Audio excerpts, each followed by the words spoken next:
નમસ્કાર વિદ્યાર્થી મિત્રો, હું વિજય નાક્યા અને સ્વાગત કરું છું આપણી આ સરસ મજાની યુટ્યુબ ચેનલમાં. વિદ્યાર્થી મિત્રો, આજે આપણે પાર્ટ 2 પણ કેનો ડાયરેક્ટ એન્ડ ઇનડાયરેક્ટ સ્પીચનો, બરોબર, પાર્ટ 1 આપણે જોઈ ગયા છીએ. હજી સુધી તમે પાર્ટ 1 નથી જોયો તો પહેલા એ જોઈ લેશો તો તમને આમાં વધારે ખ્યાલ આવશે. કારણ કે ડાયરેક્ટ સ્પીચ એટલે શું, ઇનડાયરેક્ટ સ્પીચ એટલે શું, એની વ્યાખ્યા, એનો કોન્સેપ્ટ, આ તમામ પ્રકારની વાતો છે એ મેં લાસ્ટ લેક્ચરમાં કરેલી છે. એટલે તમારે પહેલા એ તો જોવું જ પડે કે ભાઈ પ્રસ્તાવના શું છે, કેવી રીતે પૂછાય છે, કેવી રીતે ડાયરેક્ટનું ઇનડાયરેક્ટમાં રૂપાંતર કરવાનું હોય. તો એ લેક્ચર પહેલા જોઈ લેજો. નીચે ડિસ્ક્રિપ્શન બોક્સમાં પણ એની લિંક મૂકેલી છે, એટલે ત્યાંથી તમે ટચ કરીને જોઈ શકો છો, અથવા તો આપણી પ્લેલિસ્ટ અથવા તો તમે આપણા વિડીયોમાંથી પણ તમે જોઈ શકો છો. આજે આપણે પાર્ટ 2 જોવાનો છે અને પાર્ટ 2 અને એકદમ નાનકડા જ વિડીયો બનાવવાના છે, જેથી તમને કંટાળો પણ ના આવે અને બધુંય મગજમાં પ્રોપર રીતે ઉતરી જાય અને ક્યારેય પણ ડાયરેક્ટનો ઇનડાયરેક્ટનો સવાલ આવે ને તો આમ ચપટી વગાડતા એનો જવાબ આવડી જાય. બસ એ જ આપણી એક સરસ મજાની શું કહેવાય ખાસિયત છે કે શીખવાડવાની અથવા તો તમારી શીખવાની. તો શરૂઆત કરીએ આજે હેશટેગ નંબર 2, બરોબર છે, જે પાર્ટ 2 કહેવાશે. તો શું છે, આપણે લાસ્ટ લેક્ચરમાં ચર્ચાઓ શું કરી હતી કે ભાઈ ડાયરેક્ટ સ્પીચ, ઇનડાયરેક્ટ સ્પીચ. તો અહીંયા જુઓ, ડાયરેક્ટ, અહીંયા ડીએસ નો મીનિંગ થશે ડાયરેક્ટ સ્પીચ. આઈડીએસ એટલે કે ઇનડાયરેક્ટ સ્પીચ. સમજાઈ ગયું? હવે આ ડીએસ ને આઈડીએસ ખબર હોય છે. ડીએસ એટલે ડાયરેક્ટ સ્પીચ, આઈડીએસ એટલે ઇનડાયરેક્ટ સ્પીચ, આરએસ એટલે કે રિપોર્ટેડ સ્પીચ, આર એટલે રિપોર્ટર. આ બધી વસ્તુઓ તમને ખ્યાલ જ છે, વધારે મારે કઈ માહિતી આપવાની જરૂર નથી. એલ એટલે લિસનર, આરવી એટલે રિપોર્ટિંગ વર્બ, આ બધી ટૂંકમાં માહિતી. કારણ કે શું, એ બધું બોલવા જશો ને તો ખીચડી થઈ જશે, એટલા માટે ખાસ ધ્યાન રાખવું. એટલે કે ડીએસ માંથી આઈડીએસ માં ફેરવીએ ને ત્યારે આરએસ માં કાળમાં ફેરફાર થાય. ભાઈ તમને હું સિમ્પલ રીતે એક વસ્તુ સમજાવું તો અહીંયા જુઓ, એક્ઝામ્પલ આપ્યું છે.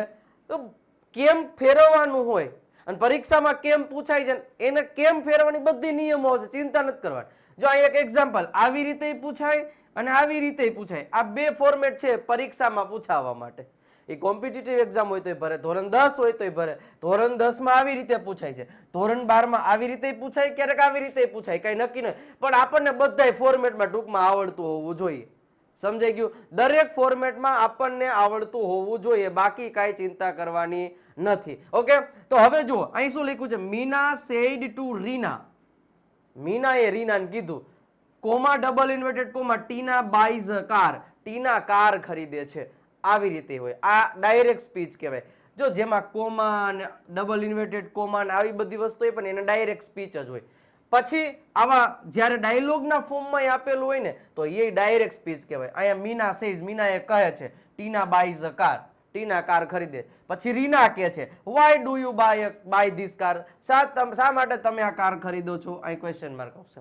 રેડી? તો આ વસ્તુ સમજી ગઈ. હવે આ તો ડાયરેક્ટ છે, આવું તમને પરીક્ષામાં આપ્યું હોય. હવે એને તમારે ઇનડાયરેક્ટમાં ફેરવવાનું છે. કેમાં? આઈડીએસ માં. જો અહીં લખ્યું છે ડીએસ અને આઈડીએસ માં ફેરવા માટે. તો જુઓ, હવે મીના છે બોલનાર, આને શું કહેવાય? રિપોર્ટર કહેવાય. કહેવાય આને શું કહેવાય? રિપોર્ટિંગ વર્બ કહેવાય. આને શું કહેવાય? લિસનર કહેવાય. અને આને શું કહેવાય? Reported speech. બધી વસ્તુ ખબર હોવી જોઈએ. હવે તો શરૂઆતમાં બોલનાર એમના મજા આવે, પછી રિપોર્ટિંગ વર્બ હોય એનું અહીંયા આપણે ટોલ્ડ કર્યું, અહીંયા સેડ નું સેડ રાખો તો પણ ચાલે, બરોબર, સેડ ટુ. આ પછી શું આવે? બોલનાર આવે. નહીં, સાંભળનાર આવશે, કારણ કે બોલતો હોય તો પહેલા જ હોય, પહેલા જ ઊભો હોય. પછી સાંભળનાર અહીંયા આવે. હવે અહીંયા અવતરણ ચિહ્ન છે જો, તો એ તો ડાયરેક્ટ સ્પીચમાં હોય. ઇનડાયરેક્ટ સ્પીચમાં થાય ને ત્યારે કોમા અને ડબલ ઇન્વર્ટેડ કોમા નીકળી જાય, એની જગ્યાએ ધેટ આવી જાય. પણ બધી ધેટ આવે એવું ફરજિયાત નથી. ક્યારેક ટુ આવશે, ક્યારેક નોટ ટુ આવશે, ક્યારેક ઇફ આવશે, ક્યારેક WH ફેમિલી મેમ્બર. પણ ક્યારે શું આવશે ને એકે એક નિયમ તમારા મગજમાં ઉતારવાની જવાબદારી મારી છે, એટલે ચિંતા ન કરતા. અહીંયા આપણે ધેટ. પછી હવે રિપોર્ટેડ સ્પીચ છે, આ સાદા વર્તમાન કાળનું વાક્ય છે. જુઓ તમે, બાઈઝ આપેલું છે, પણ અહીંયા તમે જુઓ ટીના બોટ અ કાર થઈ ગયું, એટલે આ થઈ ગયો સાદો ભૂતકાળ. એટલે ટૂંકમાં જ્યારે રિપોર્ટેડ સ્પીચ નું વાક્ય અમુક કાળમાં આપેલું હોય એને અમુક કાળમાં ફેરવવાનું હોય. તો કયો કાળ આપ્યો હોય તેને કયા કાળમાં ફેરવવું ને એ તમામ પ્રકારના નિયમો હવે આપણે જોવાના છે. ટૂંકમાં મેં છે ને એક 3 + 15 આવા એક નિયમ છે. એક 3 નિયમ જોશું પહેલા અને પછી આપણે 15 નિયમ જોશું. હવે આ 3 + 15 એટલે શું? જો મેં નિયમ બનાવ્યા છે. હવે 3 નિયમ એવા છે, ખાસ ધ્યાન રાખજો. આ 3 નિયમ એ શરૂઆતમાં જ આપણે આજે જ લેક્ચરમાં આ જ લેક્ચરમાં જોવાના. 3 નિયમ એવા છે કે એમાં ઈ નિયમ 3 લાગતા હોય ને જ્યારે વાક્યમાં, ત્યારે કોઈ દિવસ રિપોર્ટેડ સ્પીચના કાળમાં કોઈ દિવસ ફેરફાર ન થાય, એમનું એમ મૂકી દેવાનું હોય. પણ ઈ કયા 3 નિયમ એ હવે આપણે જોવાના. ટૂંકમાં તમને કન્સેપ્ટ સમજાઈ ગયો. આવી રીતે ડાયરેક્ટ આપ્યું ને તમારે આવી રીતના ઇનડાયરેક્ટ સ્પીચમાં ફેરવવાનું હોય. હું દરેક નિયમો એક એક કડાટ સમજાવવાનો છું, ચિંતા નથી કરવાની. ચાલો હવે જો અહીં ઉપર લખ્યું છે કે રિપોર્ટેડ સ્પીચ કાળમાં ક્યારે ફેરફાર ન થાય તે માટેના 3 નિયમો છે. એટલે કે RS નું વાક્ય હોય ને એમાં કોઈ દિવસ ફેરફાર ન થાય જો આ 3 નિયમ લાગુ પડતા હોય. પેલા 3 નિયમ યાદ હોય. પેલો નિયમ શું છે? તો પેલો નિયમ જો અહીં કીધું છે કે રિપોર્ટિંગ વર્બ. હવે રિપોર્ટિંગ વર્બ એટલે શું થાય? RV થાય. RV રિપોર્ટિંગ વર્બ વર્તમાન કાળ કે ભવિષ્ય કાળમાં હોય. રિપોર્ટિંગ વર્બ ક્યાં હોય? પેલા તો ઈ પેલા ખબર હોય છે. બોલનાર અને સાંભળનારની વચ્ચે જે સેડ ને ટોલ્ડ ને આવા જગ્યાએ જો ઈ વર્તમાન કાળ કે પછી ભવિષ્ય કાળમાં હોય ને ત્યારે રિપોર્ટેડ સ્પીચમાં કાળમાં કોઈ પણ પ્રકારનો ફેરફાર ન થાય. દાખલા તરીકે કેવા રિપોર્ટિંગ વર્બ? સે, સેઝ, વિલ સે, શેલ સે વગેરે જેવા જ્યારે રિપોર્ટર અને લિસનરની વચ્ચે શબ્દો આપ્યા હોય તો કોઈ દિવસ RS ના વાક્ય રિપોર્ટેડ સ્પીચના વાક્યમાં કોઈ દી ફેરફાર થાય જ નહીં. ખાલી અવતરણ ચિહ્ન કાઢી ધેટ લગાડી અને વાક્ય જોડી દેવાનું, ગમે એ કેમ ન હોય. જો એક્ઝામ્પલ તમને અહીંયા આપ્યું છે. ધ્રુવી સેઝ. જો અહીંયા સેડ નથી આપ્યું. જો અહીંયા ભૂતકાળ આપ્યું હોય ને તો આમાં ફેરફાર થાય. પણ અહીંયા તો સેઝ એટલે કે આ શું છે? આને રિપોર્ટિંગ વર્બ કહેવાય. હે ભાઈ, આને શું કહેવાય? રિપોર્ટિંગ વર્બ કહેવાય કે ન કહેવાય? તો રિપોર્ટિંગ વર્બ શેમાં છે? વર્તમાન કાળ કે ભવિષ્ય કાળમાં હોય ને ત્યારે આમાં કોઈ દિવસ ફેરફાર ન થાય. એમ નામ જોડી દેવાનું. શું? ધ્રુવી સેઝ એમ નામ લખી નાખવાનું. પછી આ બે વાક્યને છે ને ધેટ થી જોડી દેવાનું. બીજું વાક્ય એમ નામ લખી નાખવાનું. પણ ક્યારે? જ્યારે અહીંયા વર્તમાન કાળ કે ભવિષ્ય કાળ હોય તો. જો સેડ આપેલું હોય તો આવું ન થાય. બરોબર છે? તો બીજું એક્ઝામ્પલ જો, હી વિલ સે. તો વિલ સે આવી ગયું એટલે કોઈ દિવસ આના કાળમાં ફેરફાર થશે નહીં. એટલે જો Mohan is a good boy છે તો he will say that Mohan is a good boy. That's it. વાર્તા પૂરી થઈ ગઈ. સમજાય છે શું કહું છું? એટલે ટૂંકમાં પેલો નિયમ એમ કે છે કે જ્યારે જ્યારે RV સાદો વર્તમાન કે સાદો ભવિષ્ય હોય ને એટલે બધું એમને મૂકી દેવાનું, ખાલી ધેટ થી વાક્ય જોડી દેવાનું. બાકી કાંઈ ન થાય ડાયરેક્ટમાંથી ઇનડાયરેક્ટમાં ફેરવતી વખતે. નિયમ નંબર 2. હવે કદાચ હાલો સેડ આપેલું છે તો તમને એમ થાય કાળમાં ફેરફાર થાય જ. તમે સાહેબ હમણે જ કીધું. પણ નહીં, હજી આ 2 નિયમ એવા લાગુ પડશે કે જેમાં સેડ આપ્યું હશે ને છતાંય રિપોર્ટેડ સ્પીચના વાક્યમાં ફેરફાર નહીં થાય. ક્યારે?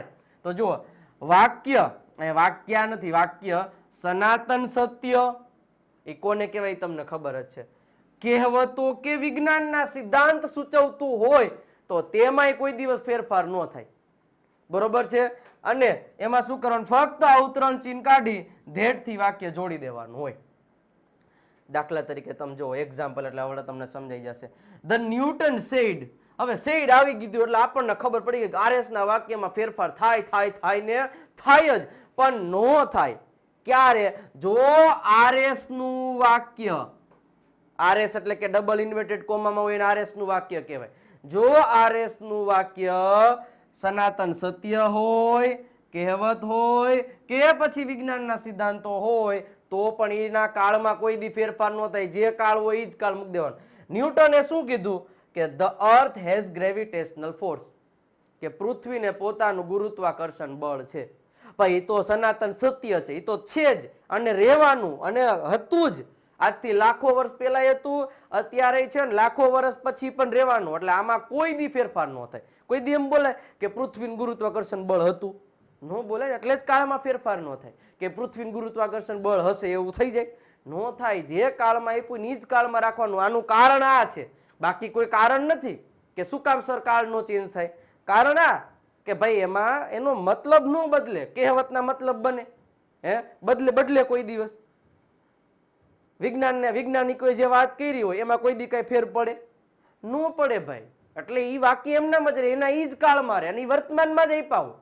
સાદો વર્તમાન કાળ ભણ્યા અત્યારે મેં તમને કીધું કે સનાતન સત્ય, વૈજ્ઞાનિક કહેવતો ને આવા બધી વસ્તુઓ છે એ કાંક વર્તમાન કાળમાં જ આવે, કાં પૂર્ણ વર્તમાન કાળમાં જ આવે. આ કાળમાં જ હોય. તો અહીં જો પૂર્ણ વર્તમાન કાળનું છે, બરોબર, સોરી પૂર્ણ વર્તમાન કાળ શું, ટુ હેવ નો વર્તમાન કાળ છે, માલિકી દર્શાવે છે, બરોબર છે. પૃથ્વીને પોતાનું ગુરુત્વાકર્ષણ બળ છે ભાઈ.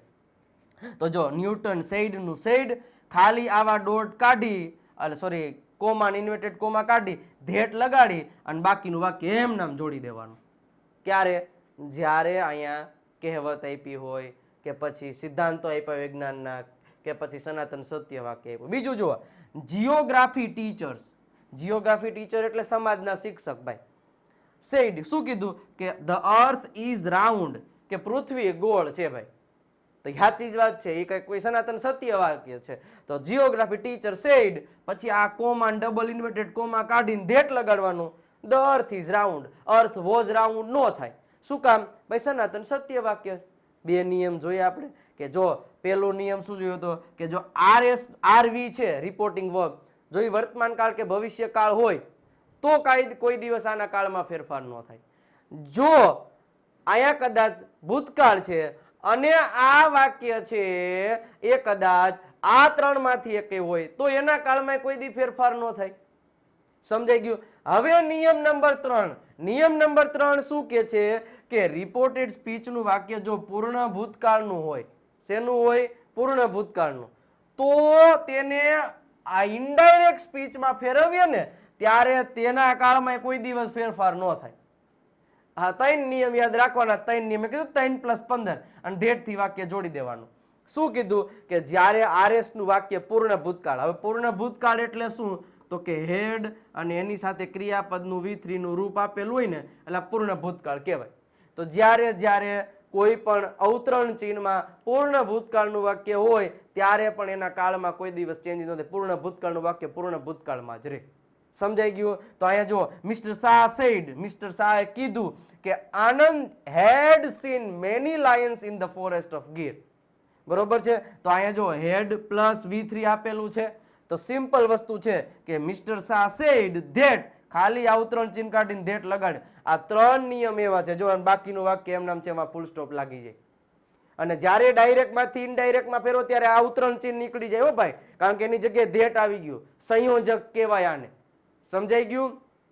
આ 3 નિયમો ખાસ યાદ રાખવાના છે વિદ્યાર્થી મિત્રો. કયા પાછું એકવાર ફટાફટ રિવિઝન જોઈ લઈએ. તો કે પેલો નિયમ એવો હતો કે આ પેલા તો આ શેના માટેના નિયમ છે કે રિપોર્ટેડ સ્પીચમાં કોઈ દિવસ ફેરફાર ન થાય એના માટેના નિયમો છે. તો ક્યારે ન થાય? તો પેલો નિયમ શું? તો કે રિપોર્ટિંગ વર્બ જો વર્તમાન કાળ કે ભવિષ્ય કાળમાં હોય ને તો આરએસ નું વાક્ય એમ નામ રહે, ખાલી ધેટ થી વાક્ય જોડી દેવાનું, બાકી કાંઈ નહીં ચેન્જ કરવાનું. બીજું શું? હાલો રિપોર્ટિંગ વર્બ કદાચ ભૂતકાળમાં હોય એટલે કે સેડ છે, પણ રિપોર્ટેડ સ્પીચ નું વાક્ય જો શેનું હોય? સનાતન સત્ય, કહેવત કે પછી વૈજ્ઞાનિક સિદ્ધાંતો હોય તો એના વાક્યમાં કોઈ દિવસ ચેન્જ ન થાય. એ વાક્ય એમના ધેટ લગાડીને જોડી દેવો. અને ત્રીજું, જો પૂર્ણ ભૂતકાળનું વાક્ય આરએસ માં આપેલું હોય તો પણ એને વાક્યને એમનામ જોડી દેવાનું છે. 3 નિયમ સમજાઈ ગયા. આપણે આવડો જ વિડીયો કરવો, નાનકડા વિડીયોથી શીખવાનું. હવે પછીના જે ટોપિક આવશે એ મોસ્ટ આઈએમપી છે, કારણ કે એમાં આપણે સમજવાનું છે કે ભાઈ ડાયરેક્ટમાંથી ઇનડાયરેક્ટમાં ફેરવવા માટે કેવી રીતે ફેરવાય, એના માટેના જે 15 નિયમો છે એ નિયમો આપણે જોવાના છે. તો એ આપણે નવા લેક્ચરમાં જોશું, નવા અંદાજમાં, અને તમને આના કરતાં વધારે સરળતાથી સમજાવીશું. પણ ક્યારે? જો તમે વિડીયોને લાઈક કરશો, શેર કરશો અને આપણી ચેનલમાં હજી તમે સબસ્ક્રિપ્શન એટલે કે સબસ્ક્રાઇબ નથી કર્યું તો પહેલાં સબસ્ક્રાઇબ કરી દો અને બધાને શેર કરવાનું ભૂલાય નહીં. એટલે આવા નવા વિડીયો તમારી સાથે મળતા જ રહેશે. ઓકે, નવા વિડીયોમાં ફરી પાછા મળીશું. ત્યાં સુધી થેન્ક યુ, ધન્યવાદ.